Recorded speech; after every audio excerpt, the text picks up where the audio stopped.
You're afraid to say that, weren't you? Thinketh no evil. Yeah, you're afraid to because you didn't want to stir up no problem. Thinketh no evil. It means to take a deep inventory. Men, it'd do good to look in the mirror about every day and take inventory and do a checkup.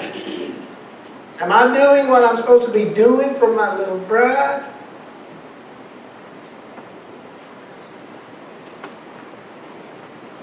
How about beareth all things? It means to roof over. It means to cover. With silence.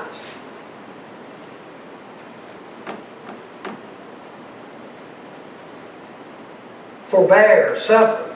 In other words, what will love do? Love will cover over or hide the shortcoming. Now folks, everybody in this room, there's nobody in this room perfect. There's no bride in this room perfect. And there's no man perfect. But men, we need to strive to be perfect. We need to strive to be in there. And women, you need to also. The messages the last week and this week and the next couple of weeks are to help the women. And then the next weeks after that will be to help the men, to encourage and strengthen and uplift. So, believeth all things, Proverbs 11:13. Now I want to show you what we're supposed to do, men. And everybody in this room should do it, even for friends or whatever. Proverbs 11:13 says, a talebearer revealeth secrets, but he that is of a faithful spirit concealeth the matter. Did you hear that? So what are we going to do then? We're not going to point our finger at our little old bride and say anything about any problem that's going on. We're going to encourage one another. We're going to uplift one another, but we're not going to do this. I told you so. Has anybody ever heard that? Say amen. Amen. I told you so. Hopeth all things. Hopeth all things. To expect with desire, to have great hope. In other words, love desires the best for the one that is loved. You desire the best for the one that is loved. In all your power, in everything that you do,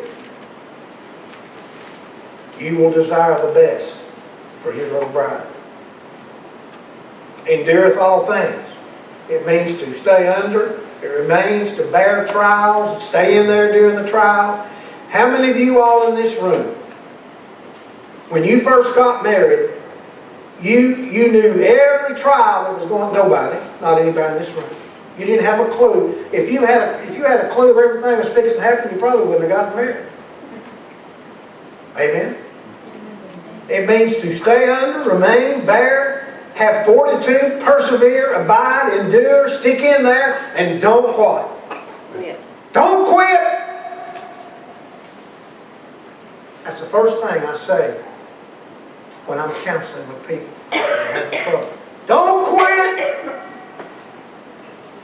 Stick in there.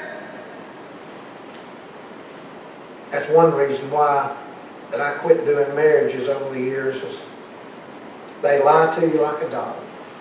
Absolutely do. You'll sit and counsel with them, send tapes home with them, perform the ceremony, a year, 3 years, 5 years down the road. What?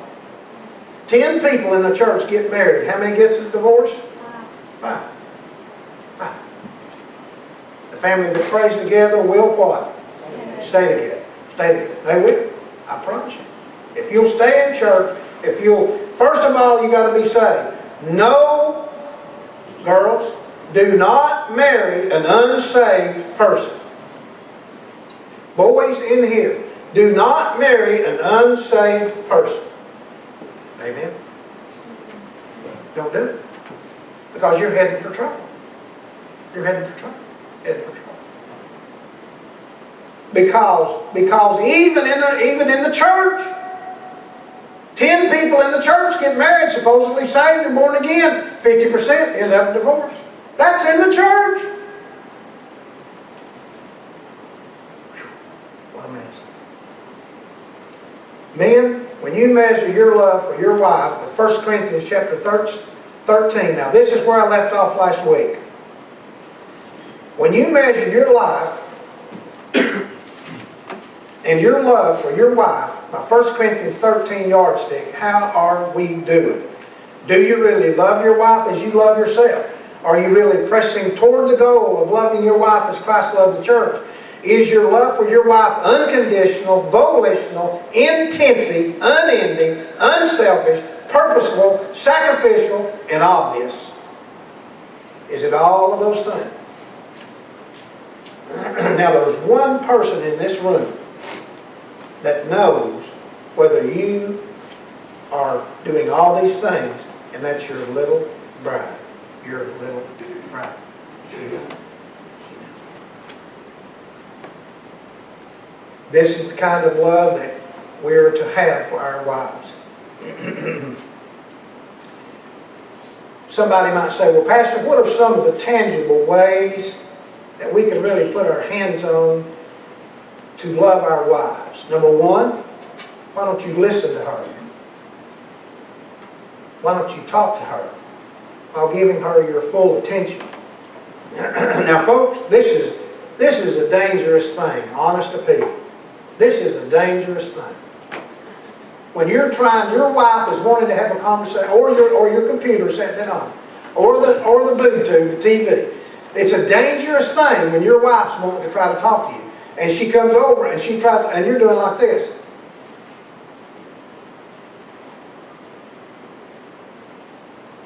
And she's trying to talk.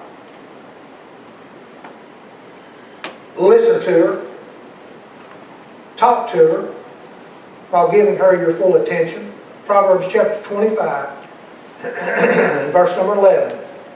But if any provide not for his own, and especially for those of his own house, he hath denied the faith and is worse than a what? Worse than an infidel. What's an infidel? Infidel. He's an unsaved person. So God said, if you're not going to provide and do the best for your little old bride and your children, you are worse than an infidel. I didn't say it. God said it. So we're going to listen to her. We're going to provide for her needs. 1 Timothy 5 and verse number 8. That's 1 Timothy 5, 8 that I just read.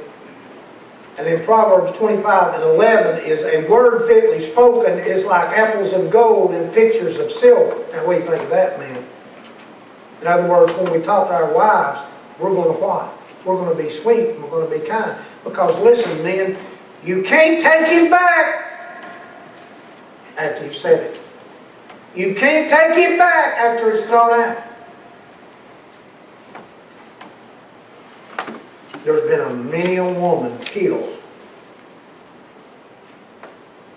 Killed.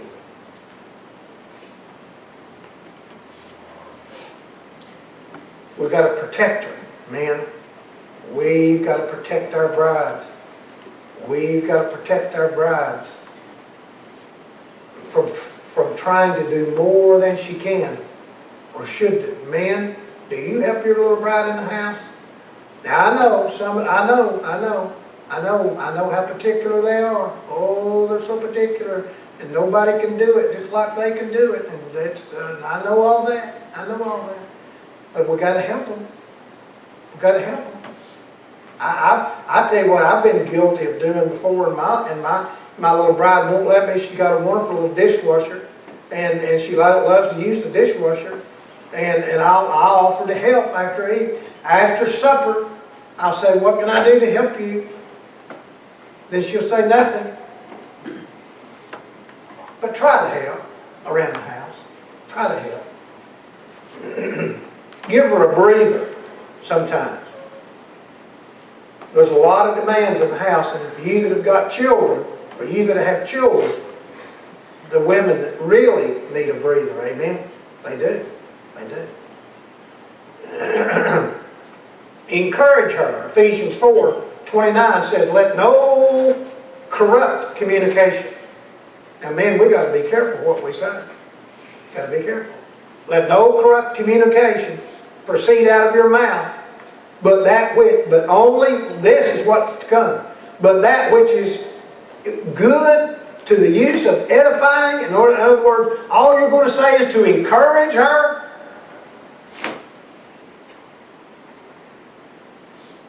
that it may minister grace in the hearers.